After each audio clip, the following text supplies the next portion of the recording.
రూపాయలు ఆంధ్ర రాష్ట్రాన్ని ఎత్తుక్కుంటూ వచ్చే విధంగా చేశాం.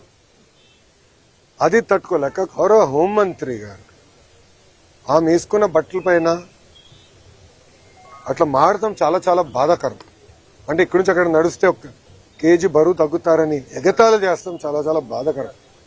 నాకు బాధ ఏంటంటే మొన్న ఒకరు చెప్పారు, జగన్మోహన్ రెడ్డి అంట గుడివాడ అమ్మర్కి ఫోన్ చేసి చాలా అద్భుతంగా చేసామని చెప్పాడంట. అంటే ఎక్కడ పోతున్నారండి వీళ్ళు? జగన్మోహన్ రెడ్డి గారు నేను సూటిగా ఒక విషయం ప్రశ్నిస్తున్నాను. ఇదే విధంగా మేము భారతిరెడ్డి గారి గురించి మాట్లాడినా, మీకున్న ఇద్దరు కూతుర్ల గురించి మేము ఇదే విధంగా మాట్లాడితే మీరు ఇట్లనే మాకు ఫోన్ చేసి సభాష్ బాగా మాట్లాడని చెప్తారా? సూటిగా ప్రశ్నిస్తారు. ఇదేనా మీరు మహిళలకు ఇచ్చే గౌరవం?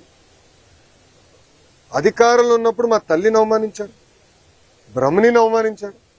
మేము తిరిగి అధికారంలోకి వచ్చిన తర్వాత మా కార్యకర్త పొరపాటున భారతిరెడ్డి గారి గురించి ఒక మాట అంటే సోషల్ మీడియాలో పోస్ట్ చేస్తే అతను క్షమాపణ చెప్తామే కాదు, అతన్ని జ్యుడిషియల్ రిమాండ్కి పంపించిన ఘనత కూటమి ప్రభుత్వం. అది మాకు మహిళల పట్ల ఉన్న గౌరవం. ఇప్పుడు ఒక రౌడీ షీటర్కి, ఒక ఫ్యాక్షన్కి, ఒక గొడ్డలి పార్టీలో ఉన్న గొడ్డలి బ్యాచ్కి మహిళల్ని గౌరవిస్తానని తెలియదు. అందుకే చెప్పా, జగన్ పేరులో జీ అనేది ఉంది కదే, గొడ్డలి. సొంత బాబాయిని లేపేశాడు. ఇట్లా వాళ్ళు ప్రజలను అవమానిస్తూ, మహిళలను అవమానిస్తూ, సొంత కుటుంబ సభ్యుల్ని చంపేసే పరిస్థితి వాళ్ళది. ప్రజల పక్షాన్ని నిలబడి మహిళల గౌరవం నిలబెట్టే సంస్కృతి మాది. థ్యాంక్ యూ మా. మీడియా మిత్రులకు ప్రశ్న అడగాలనుకుంటున్నాను, మీరు ఏమనుకోకపోతే. నన్ను మీరు ప్రశ్న అడుగుతారు, కానీ పులివెందుల ఎమ్మెల్యే వైజాగ్ వెళ్ళినప్పుడు మీరు ఒక్క ప్రశ్న అడగరే. అంటే మీరు అడుగుతున్నాడా, ఆయన పారిపోతున్నాడా, లేదంటే మీరు అడగరా? సో నేను అన్ని ప్రశ్నలు తీసుకున్నా. ఇది ప్రజాస్వామ్యం. అధికారంలో ఉన్న వాళ్ళు, ప్రతిపక్షంలో ఉన్న వాళ్ళు అన్ని సమాధానాలు చెప్పాలి. కరెక్ట్. ఆయన ఎందుకు చెప్పడబ్బా? దయచేసి అడగండి. ఆయన ఎప్పుడు పారిపోతున్నాడు? 100%. నేను చెప్పిన జగన్ ఎన్ని జనంలో ఎత్తినా డిఎస్సీని ఆపలేడు రాబాయ్. ఎందుకంటే పారదర్శిగా నేను నడిపించా. గతంలో పడిన కేసులని తీసుకుని ఏ ఇంజన్లో పెట్టి ఏ కారణాల వల్ల కేసు పడినాయి, సబర్బాల్ జడ్జిమెంట్, హారిజాంటల్ వర్టికల్ రిజర్వేషన్ అంటే ఏంటి, ఎందుకంటే వెరీ కాంప్లికేటెడ్ సబ్జెక్ట్ అని నేను ముందర నేర్చుకుని స్టడీ చేసి పర్ఫెక్ట్ నోటిఫికేషన్ వేసి భారతదేశ చరిత్రలోనే ఎక్కడ జరగని విధంగా మేము నోటిఫికేషన్ చేశాం. అందుకే 150 రోజుల్లో 16,000 టీచర్ పోస్టులు భర్తీ చేశాం. మళ్ళీ టెట్ ఎగ్జామ్ జరుగుతుంది, డిఎస్సీ నోటిఫికేషన్ ఇస్తాం, మళ్ళీ డిఎస్సీ ఎగ్జామ్లు జరుగుతాయి, మళ్ళీ టీచర్ అపాయింట్మెంట్లు జరుగుతాయి. దాంట్లో ఎలాంటి సందేహం లేదు. మేము సాక్షి క్యాలెండర్ ఇవ్వట్లేదు, జాబ్ క్యాలెండర్ ఇస్తున్నాం. 10,000 ఉద్యోగాలతో జాబ్ క్యాలెండర్ ఇస్తున్నాం. దయచేసి నిరుద్యోగ యువకులు చెప్తున్నా, there is something called vertical horizontal reservation. First time horizontal reservation అమలు చేశాం. అది తెలుసుకోవాల్సిన బాధ్యత మీ పైన, నా పైన ఉంది. ఇది హారిజాంటల్ రిజర్వేషన్ పాటించకపోతే సబర్వాల్ జడ్జిమెంట్ అనేది ఉంది. ఆ జడ్జిమెంట్ అడ్డంగా పెట్టుకుని ఈ వైకాపా పార్టీ మళ్ళీ కోర్టులో వేసి స్టే తీసుకొస్తారు. ఈ వైకాపా పార్టీకి చెందిన నాయకులే 240 కేసులు వేశారు స్వామి.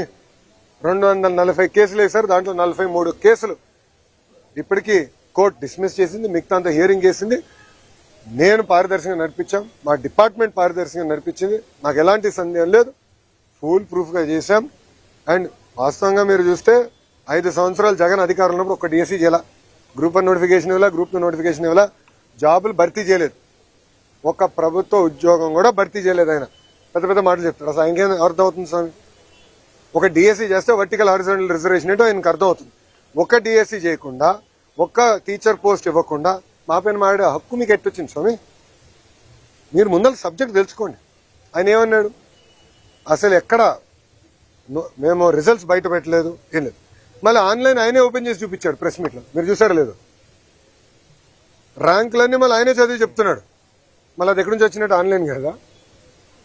అంటే ఒక అబద్ధం 10 సార్లు చెప్పి నిజం చేసాం ఆయన ప్రయత్నిస్తున్నాడు. ఇప్పుడు మళ్ళీ కులం కూడా తీసుకొచ్చాడు.